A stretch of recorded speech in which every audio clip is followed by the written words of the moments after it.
Good morning, brothers and sisters. We want to welcome you to the Global Reformed Advocacy Platform Engagement, famously known as GRAPE. My name is Bonganjalo Menenge. I'm the Minister of the Word and Sacrament for the United Reformed Church in Southern Africa in Johannesburg. I'm from the group Cohort 2, which we looked at issues of economical justice. Before I continue, I would love to introduce our panel so that you know who is sitting in front of you, and then I'll go through the outline of what we'll be covering today. Yeah, good morning, everybody. My name is Claudia Hamann. I'm also a pastor based in Namibia, but also a development consultant for the Economic Policy Research Institute from Cape Town. And we have partnered with WCRC to work on the GRAPE program, on the training and on the research, and we'll tell you more about it just now. Yeah, Claudia and I have been job sharing all our life and also the education. So we are both pastors, both have a PhD in social development from UWC. We currently live in Namibia and are really privileged to convene the GRAPE program. Over to Lucy. Good morning. My name is Lucy Wawelu. I come to you from Kenya. I'm a minister with the Presbyterian Church of East Africa, and I'm a member of Cohort 2 of the GRAPE program in Kenya, and we'll be sharing more later. Thank you. So that you know what GRAPE, the Global Reformed Advocacy Platform for Engagements, are. And they come from a specific understanding of theology.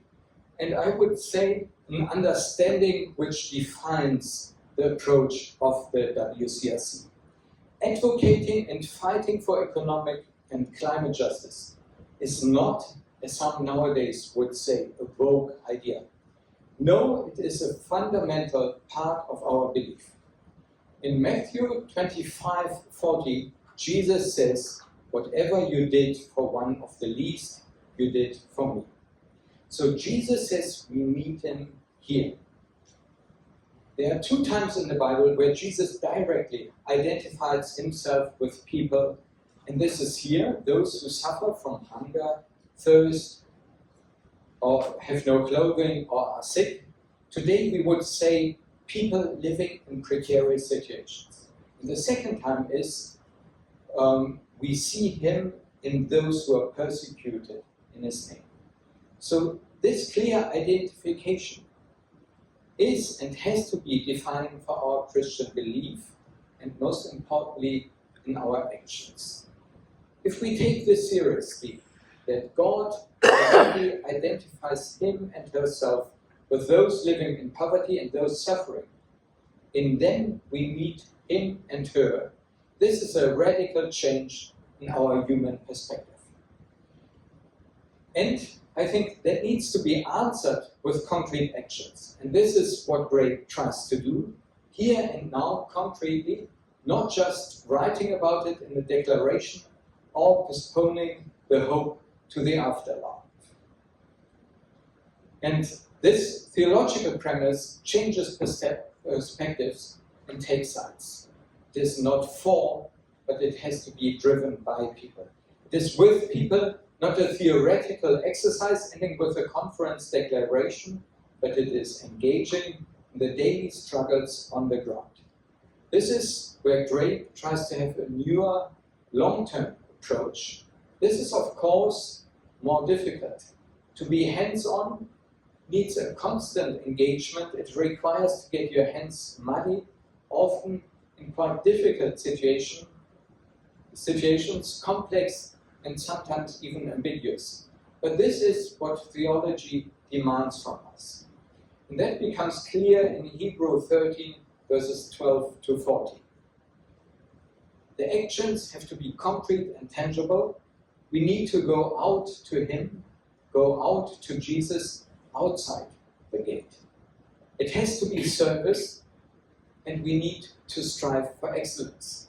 We are dealing directly with God. So second best is just not good enough. It needs to be professional. And it has to be ecumenical, interfaith, and as we in WCRC would say, and with all whom God provides. So including civil society, whomever is working towards the same goal. It has to transform and point beyond the current, since we are looking for the city that is yet to come. And Claudia will explain a bit more about the concrete program. Yes, I just want to give you a bit of background, what GRAPE is about, how is it set up, and what we are trying to achieve. So why has the WCRC initiated the GRAPE program? The GRAPE program was initiated in 2022, and as Lucy mentioned, the pilot countries are Kenya and South Africa.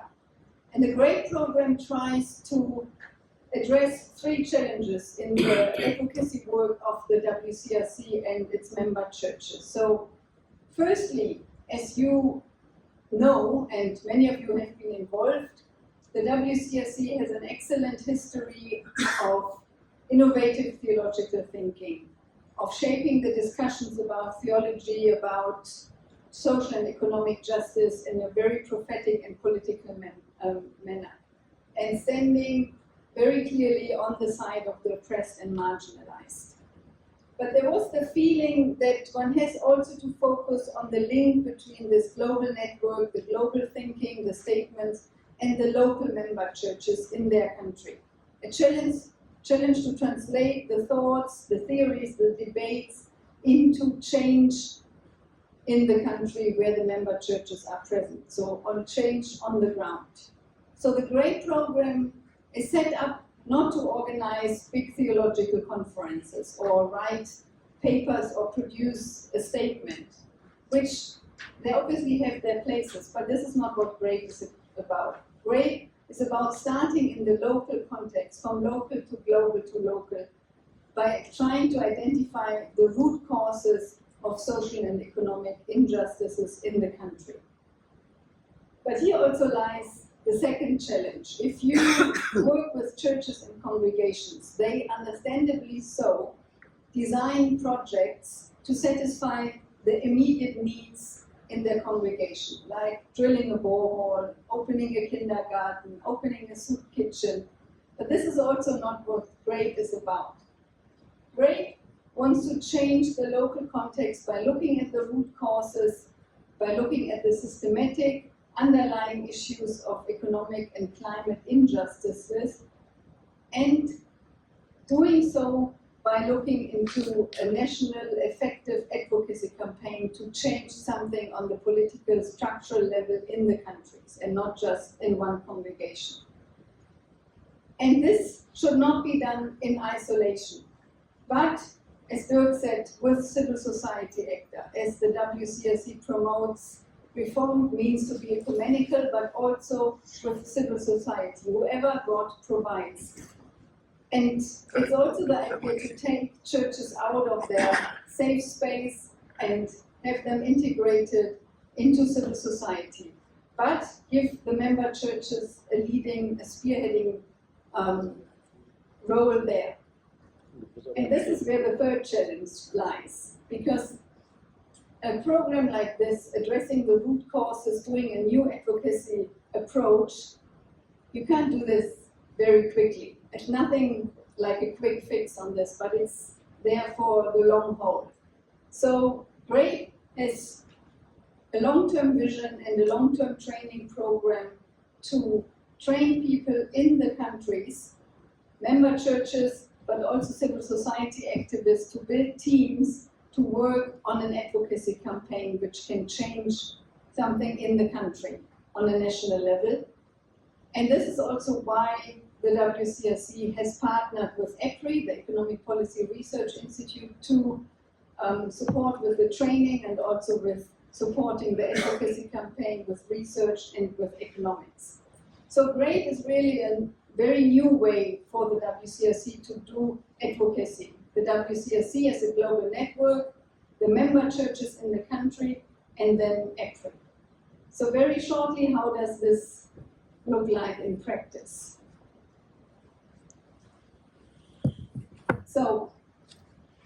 The training program is set up over a period of 5 years. And the idea is to really have training over 5 years, and at the same time, while the training is running, to work on one advocacy campaign in the country. And every year, a new cohort comes in, so that we have cycles of 12 months for teams to work on an advocacy campaign and to receive training, and then we have a 6-month transition period where a new team comes in, and the whole team basically builds up on that.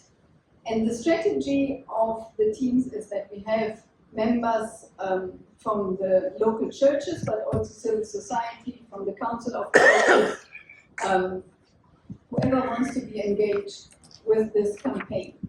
And the strategy of the teams or the cohorts is as follows. We call it the first team, which started at the beginning of 2023, the designer team.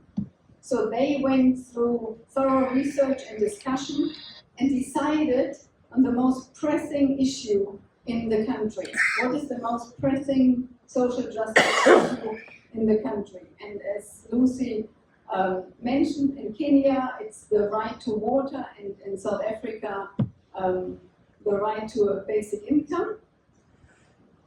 And the first team decided on this advocacy goal. And then the second team came in, and they really brought together the different member churches in the country, and also started to get other churches in and other civil society organizations. And most importantly, they also started to look at contextual Bible studies to see how does the advocacy goal relate to our theological thinking, and how can we engage congregation and members to think about the campaign goal, to think about climate justice, social justice, economic justice from a theological point of view.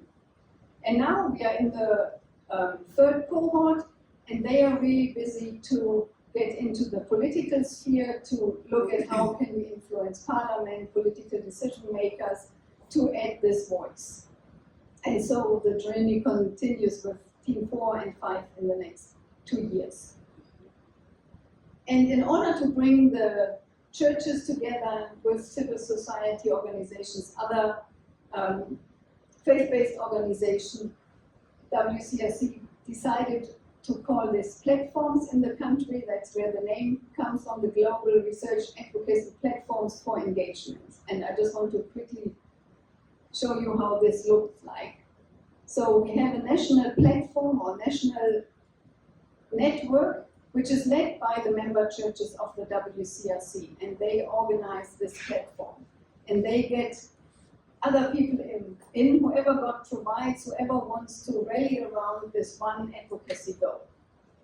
And the local GRAPE teams, GRAPE cohorts, they basically organize the platform there for the churches, and as you know, they try to get people together, they write press releases, they do contextual Bible studies, produce material so that the churches and civil society organizations get more information and are empowered to speak about the advocacy goal. And in both countries, we are now getting the Council of Churches on board, so that we have the whole network of the Council of Churches also on board with the GRAPE goal. And I want to give over to Lucy now, just to give you a few impressions how the work in the training and also working with the churches looks like, and who is actually part of the different teams. Some you might know, and some you get an impression from. Thank you very much. So, this is a great training workshop that happened in 2023. These are our South African colleagues. And it happens at the same time. Sometimes we have in person, where people are gathered in their countries, then there's a hybrid, and so we are able to learn together. This one was in Johannesburg, and these are faces that we know. Huda, especially, I would like to mention, she's a Muslim, but involved, because in this work, as she said, we build platforms and we extend the circles, because advocacy has to do with all of us. Yeah, it's an exposure visit that happened in Ojivelo in Namibia. You can see the intense discussion, and they were visiting the big pilot just to see the work done and to learn. This is in Kenya, it's in Kibera. It's during a research case studies, and yeah, you can see this is a member of cohort 2 of the Kenyan group, and yeah, another member of cohort 2. So these are also, you can see this lady is also a member of cohort 2, and she's giving a presentation of the case studies done especially in Kibera. There were 2 case studies in Kibera and in Narok area, and she is representing that. This was the program, the platform launch in Kenya for the Kenyan GRAPE platform, and you can see civil society, church leaders, and many people that came together and they all agreed to work together. And the 2 churches in Kenya were represented, the RCA and the PCEA. This is South Africa, and we made a platform as well. I'll just explain. The platform is the engagement of the various leaders versus us as people on the ground. We keep on informing them to say this is what is happening, to make sure that they are clued up on the latest development, and they engage us and they question us. So this was the first launch of the platform for South Africa. As you would know, this is training, this is empowerment, and part of it is to make sure that we graduate our students, meaning that they move from being trained to people who are, if I would have the courage to say, professional advocacy people. You know, you really want to make it professional. You want to have structures. You want to make it clear that you have empowered people to do advocacy the best way we know how to. At this juncture, therefore, allow me to call Lucy to really share the concept as well as the context of Kenya.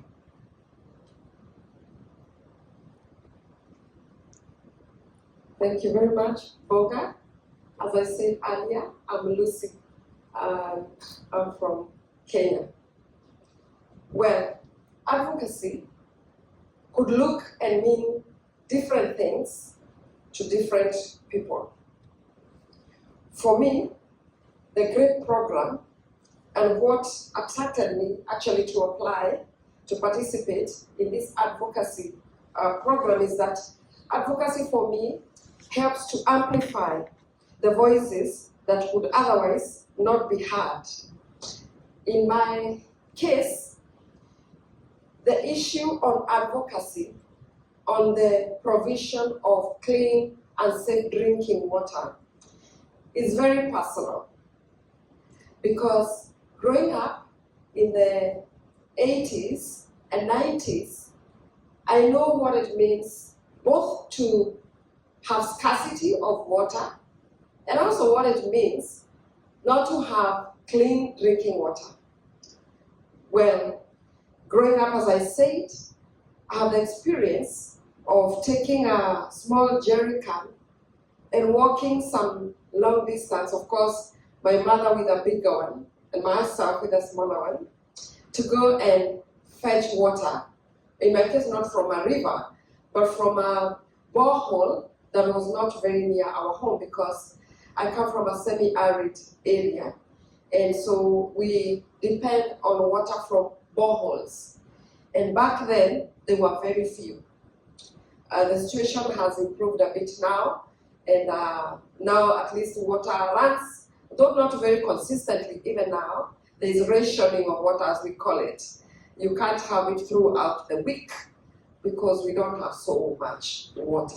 So I know what scarcity means. Secondly, I also know what it means not to have clean water, because I grew up with a condition called fluorosis, and that is a teeth problem because of exposure to water that has too much fluoride in it. And this is because of the borehole water. And for many years, I lived with that until last year. So I would say don't be deceived by my now beautiful smile, because I've lived with discolored teeth for a long time, and also teeth that are very weak, that could chip off. You can imagine you're eating and you feel something hard in your mouth, and you just realize it's a piece off, because it makes the teeth very, very strong. And thousands of children and young people still live with this situation, even now. It's only that I am now working and a little bit privileged to afford to have a makeover like I did. And what this means for young people and children is that you live with shame, because you cannot even smile broadly before people because you don't look that good. And actually, it's a very, very serious problem. And not just to mention my own experience, but what it means drinking water that is not very clean is that you have problems like typhoid, waterborne diseases, very many. Because again, because of lack of a good sewage system, then the borehole water gets contaminated below there. And so by the time people are drinking, that is not very, very clean. So up to now, I can tell you that I have a problem drinking water from a tap. Even if I'm in Europe or wherever and they assure me that the water is clean, I still can't believe it, because I've grown up that way.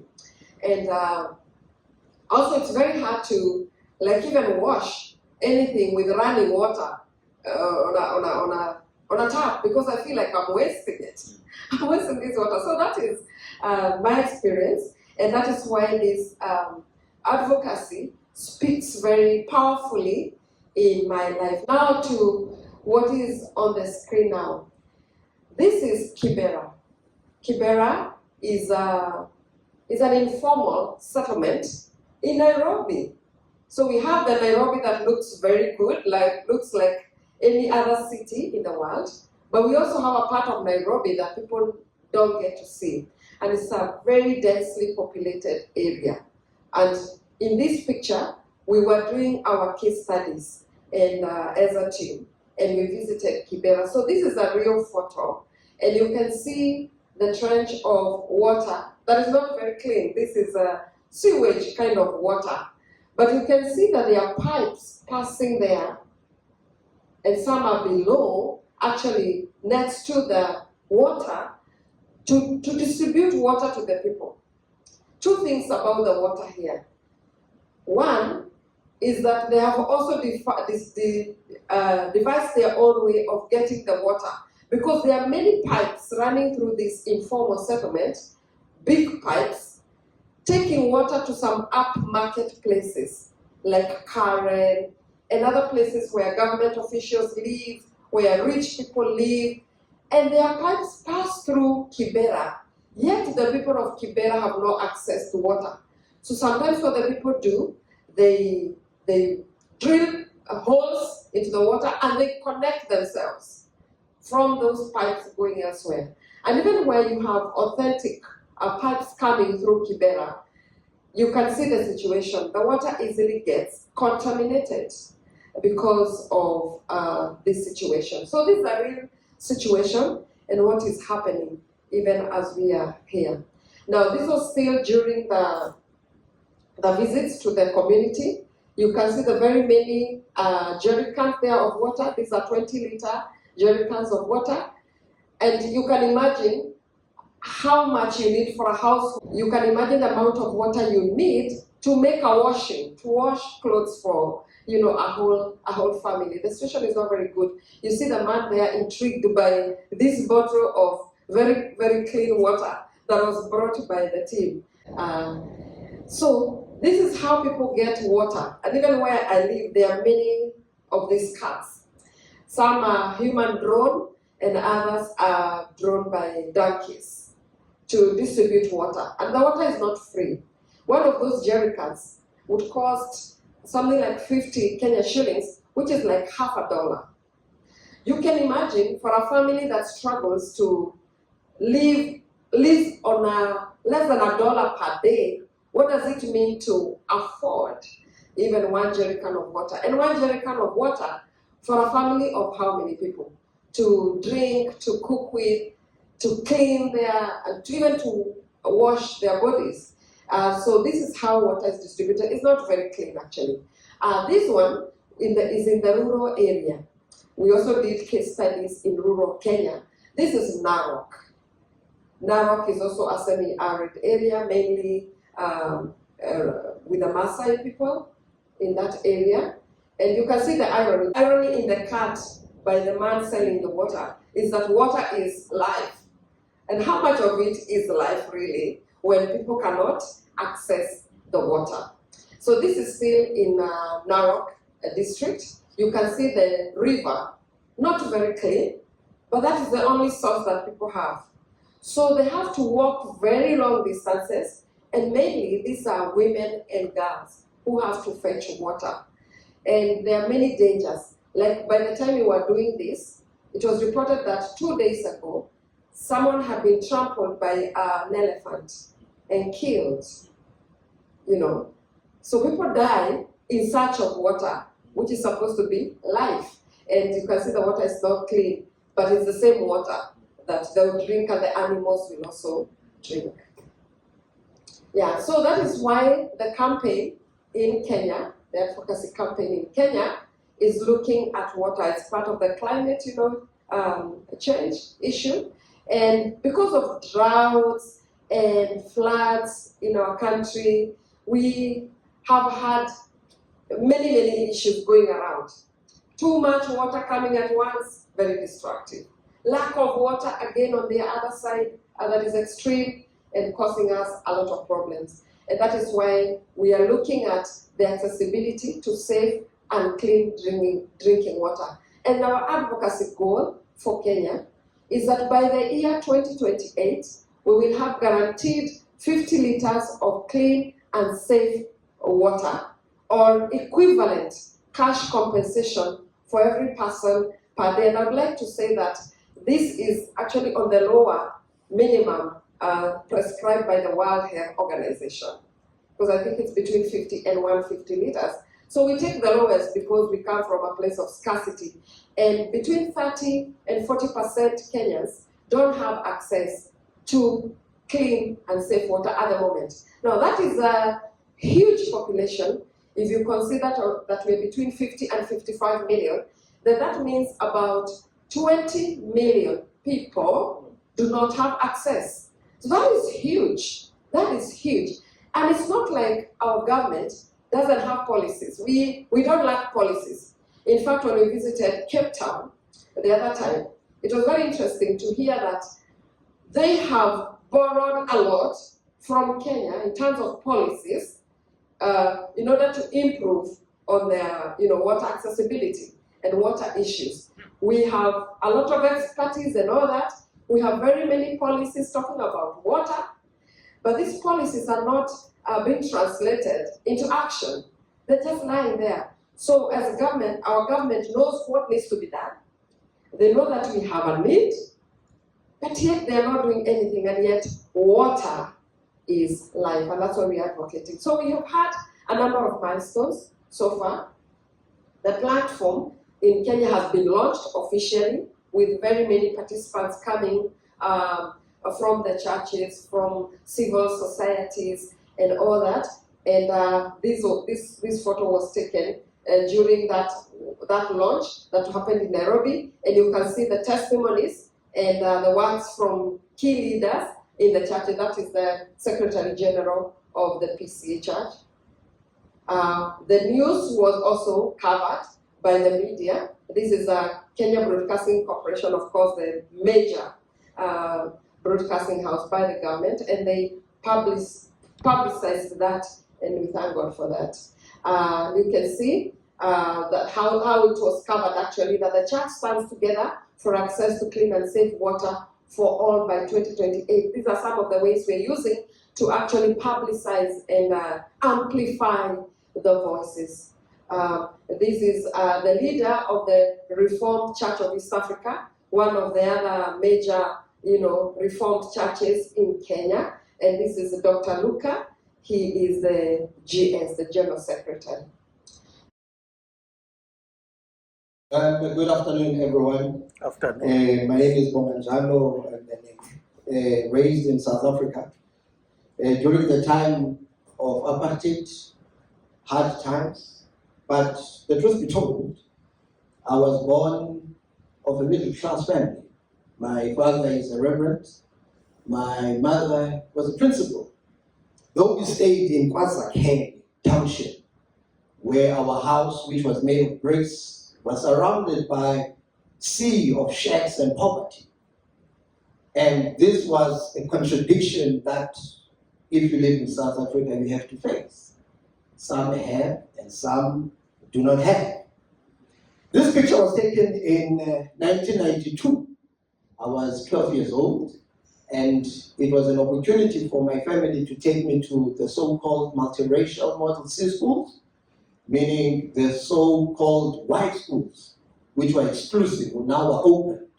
And my parents decided I should go. It was an experience that I never expected. One, it was a world of opportunities beyond measure. There were swimming pools, squash courts, tennis courts, rugby fields, soccer fields. This was unheard of in the world that I lived in. Where I lived, there were no trees. It was pure dust. And here, all of a sudden, I'm in a classroom, even in the science labs, apparatus are all over the show. It was a contradiction to the life that I was coming from. And I asked myself, what does this mean? And our former president, Nelson Mandela, really assisted me. If you see in that picture, every morning when I would drive with my father, or my father would drive me to school, we would pass these people in the corner looking for work. And some of these people were friends, their parents to my friends. And this is their life that they lived. Whereas every day I would vacate the township, but I'll come back later on. But their lives never changed. And I had a challenge with that. And I didn't understand what was happening. Nelson Mandela answered me while I was doing the research. I did a bit of studying, so I did about 2 theses, master thesis, and all of them are about poverty. Because I want to know what is the root and what should we do to make sure that everyone has access to it. So my first thesis was looking at Kelvin and what Kelvin said about the poor. The second one, I looked at Ubuntu economics and inclusive economics. So Mandela answered me, overcoming poverty is not a gesture of charity. Can we just pause there? That hit me hard because in church you are learning that when you give to the poor, you are doing charity. And Mandela now was challenging that concept itself. It is an act of justice. It is the protection of fundamental human rights, the right to dignity, and a decent life. While poverty persists, there is no true freedom. Poverty is not natural. And then this one just knocked me out. It is man-made, and it can be overcome and eradicated by the actions of human beings. So I thought poverty, maybe in a way, was divine. Some are meant to be poor, some are meant to be rich. But when I read this, and theologically, I thought, he's right. He is correct. And this really urged me when it comes to the advocacy, when it comes to the universal basic income grant. Now, I come from Johannesburg in South Africa, one of the richest cities in Africa. The disparities and the most unequal country in the world. This is Sandton, the richest city by square meter in Africa. But just across the street, you come to poverty in Alexandria. Just a bridge separates the wealthy and the most poor. As you can see below, people are living like sardines, while the towering buildings are standing out there, one of the tallest buildings in South Africa, the Leonardo. So there is money in South Africa, but the way it's been distributed is quite unequal. Looking at these issues, inequality, poverty, unemployment, and when we come to advocacy, we really want to concentrate, what do we want? We are very clear about the advocacy that we want. We want every person between the ages of 18 to 59 to be able to access 760 rands per month. That is the line that we are pushing for. Now let me put it into perspective. In South Africa right now, there are major 3 grants that one can receive. One for pension, one for children, and one for disability. Now, as you would know, there was COVID. Now, COVID brought an opportunity for South African government to support those who are not able to work during COVID. And that amount was around about 350 when it started. That COVID really showed us, if our government is honest, we can give South Africans access to income. You can't survive in any part of the world if you do not have any means of income. If you do not have a business and if you're unemployed, then your survival just decreases tremendously. 32% in South Africa are unemployed, and of that 62.4% is young people. Meaning now South Africa is brewing of a tragedy that can happen at any time, because young people are starting to become restless. 55% live with a poverty rate, and population lives below the consumption threshold for basic standard of living. The Gini coefficient, let me explain this now. So when you have 1, it means that one individual owns all the wealth in that country, right? So if it's 0, it means it is equally distributed. So South Africa is between 6.3 to 6.5, so it's getting closer to the 1. So it means in South Africa, the majority of people are still languishing in poverty. And the money and the wealth is in the hands of the few.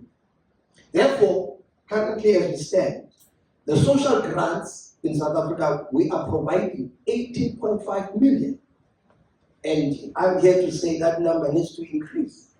Because if it doesn't increase, South Africa is going to face some tremendous challenges, which is around about 35%. Look, South Africa went through imperialism, right? You still remember. Are you with me? This is fundamental. South Africa went through apartheid. And all of that, people think they are racial. It's not racial. It's economical in the face of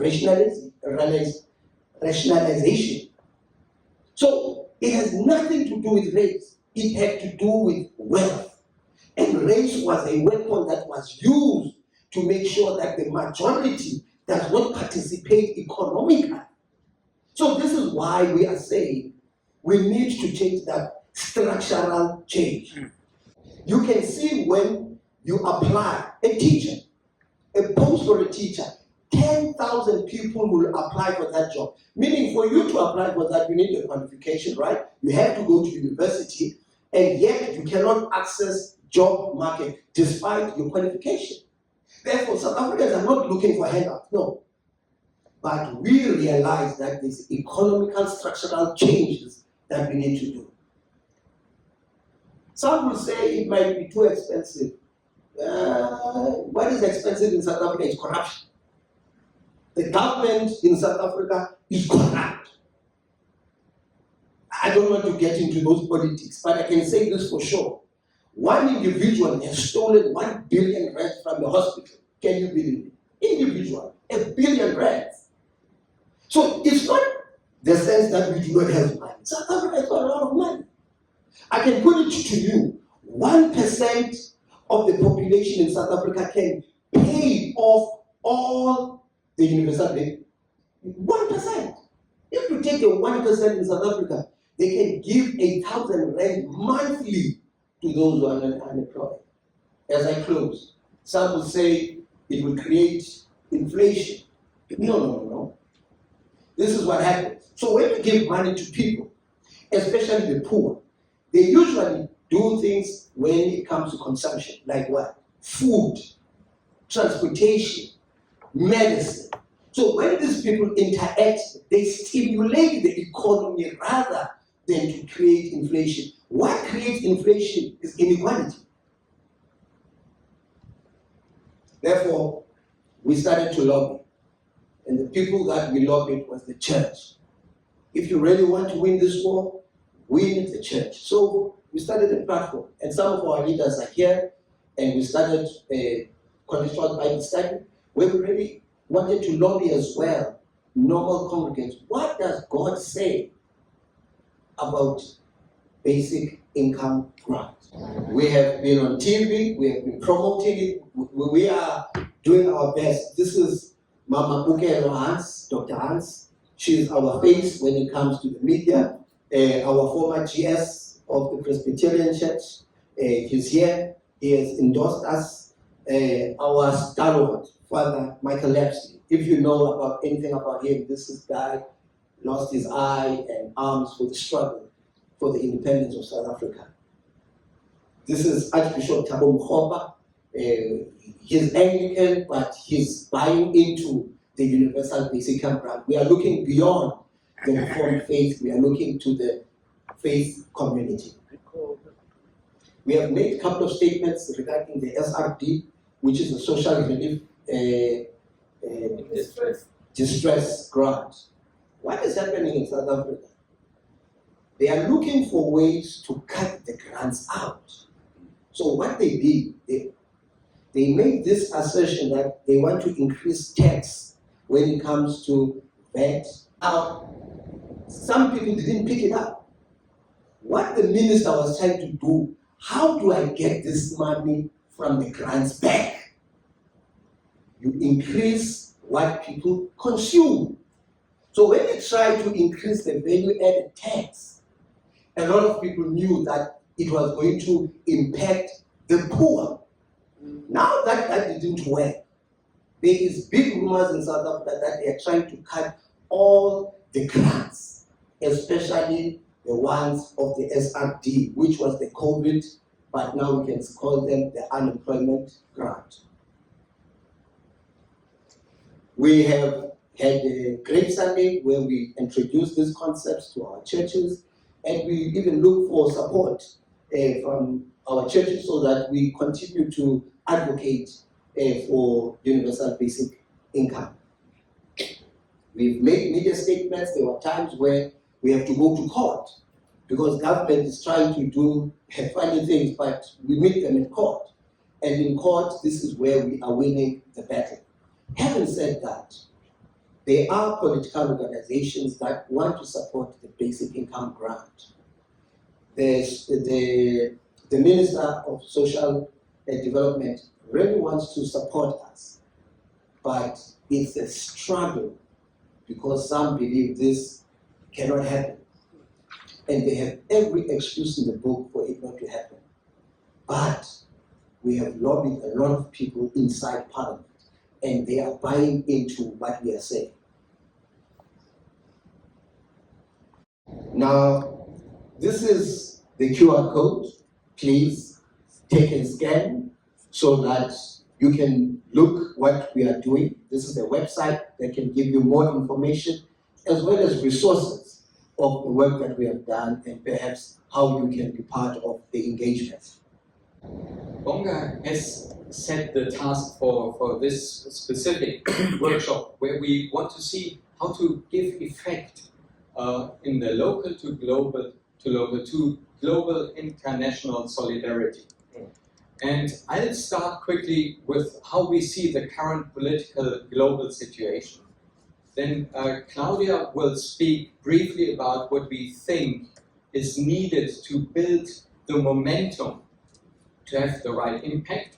And then Bonga will come with a contextual Bible study, which we hope will give us some pointers to find answers to this question.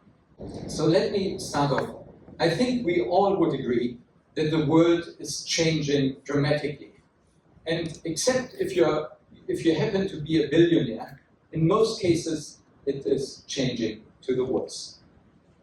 And for most people in the global south, even more drastic, often in the form of life and death issues. Health systems failing, climate catastrophes exacerbating already precarious living conditions.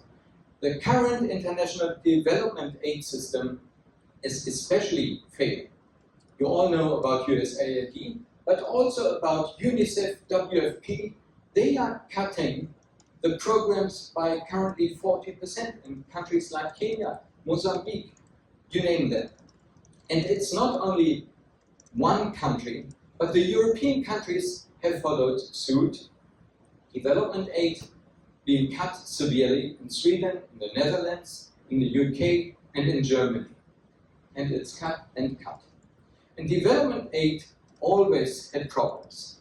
First and foremost, aid was meant to support the economies in the north.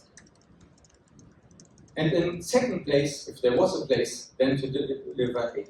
But now even this less than perfect support is being dismantled. And this also has inherent reasons. The narrative of aid focused on aid as a form of charity. The narrative always avoided terms like reparation payments. Speaking about colonialism, Namibia would be a case in point, but also reparation in terms of the climate crisis which we are experiencing, caused by CO2 stocks in the atmosphere, mainly emitted by the US and Western countries. And this word of reparation is simply not used. The US said, we are not even talking with you if you use this word. Now the right-wing movements target this so-called development aid as expendable, and that means that people, especially in the South, are no longer a focus on the agenda, but only come third now, after military expenditure and after national interests. The new international world order, which is built on the me-first approach for the stronger countries, is not only an economic issue, but it leaves what we believe also a moral and ethical vacuum, which I think many people realize in the South and likewise in the North. So the question is, where does that leave us as church? And we think there the new approach by GRAPE in advocacy, leveraging the unique position of local churches in development and the solidarity of a global faith-based network has an important role to play. To work towards tangible and concrete policy change and to bring hope where people are about to lose theirs. We think that the WCRC global networks can reignite locally owned faith-driven advocacy campaigns together with international solidarity towards global justice. And solidarity meaning away from a charity approach, not taking away the ownership of the local, but in meaningful local, global communion. And Bonga just pointed to the anti-apartheid movement. I think there it wasn't perfect, but in parts I think that was realized.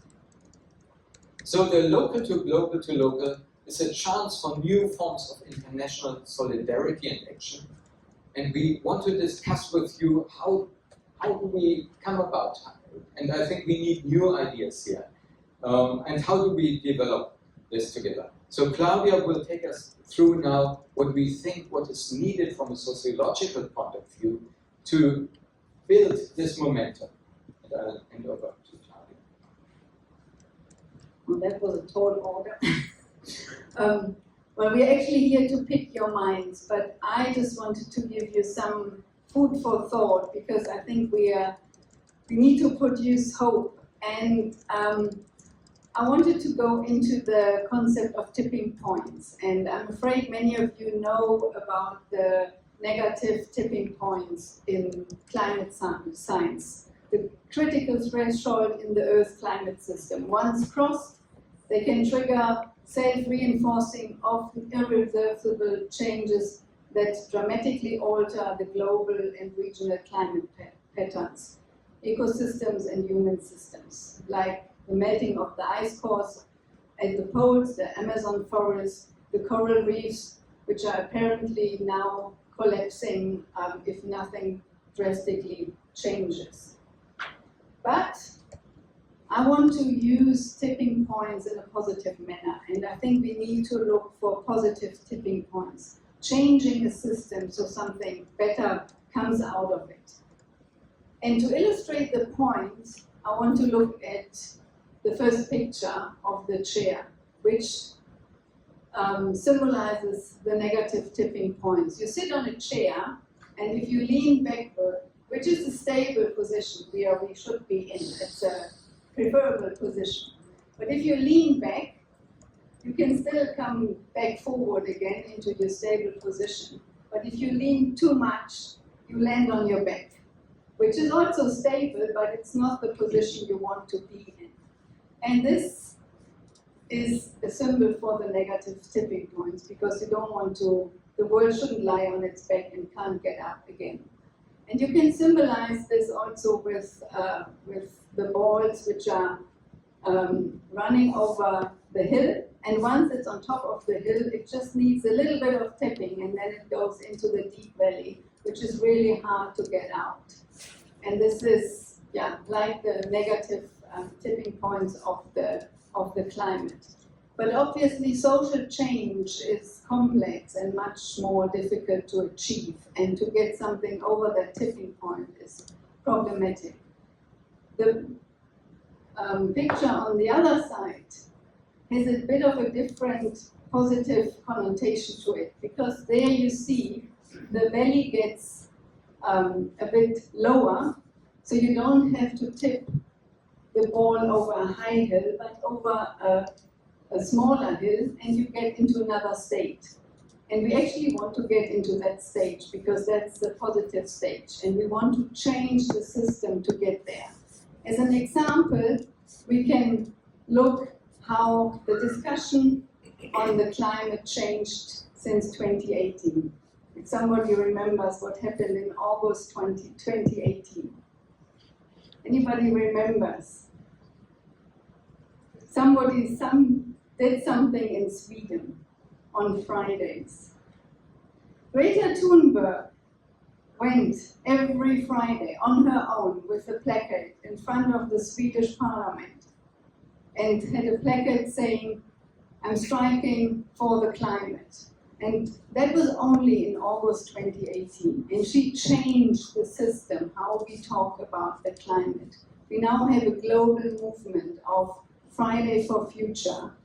In many, many countries, young people stood up and striked for the climate. And this is the system we need to change. We need to change the discussion. And this was obviously a global movement, like Bonga said about apartheid. But we also have small changes, which changes the system to move the ball into a better state. For example, in Germany, in the 90s, they introduced a subsidy for people to put solar systems on their roofs. And they gave everybody who put 1 kilowatt per day or whatever into the system €1. Because at that time, solar systems were super expensive, and everybody thought it's not going to be a big expense for government to subsidize solar.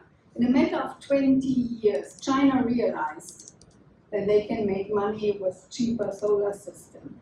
The government in Germany had to abandon that subsidized system because so many people put solar systems on their roofs that the government could not pay for that electricity to put into the grid.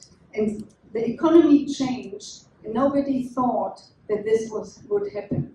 So sometimes it's big changes like Greta, sometimes it's small changes in policies, which changes the system, which tips the ball over, where we can have a positive tipping points.